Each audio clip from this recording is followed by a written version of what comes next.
Testing joystick D51635.02.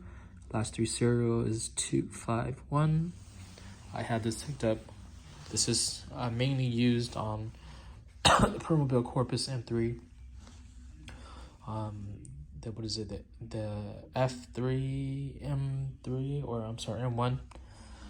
But this is tested on a M300. Permobil M300 works. It's interchangeable. Showing you that it does work. Speed does work. These are the token signals.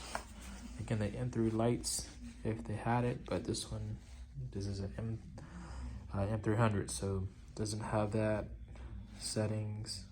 Oh, cool! Look at that. Okay, so it gives you the emergency here. Oh, so here's the problem. Oh, never mind. Just got to push harder on the horn button for it to work. Other than that, your speed controller is your mode to move the chair up and down.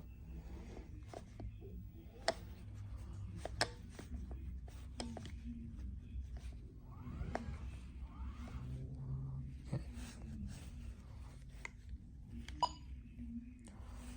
And does it control? Yes, it controls the chair.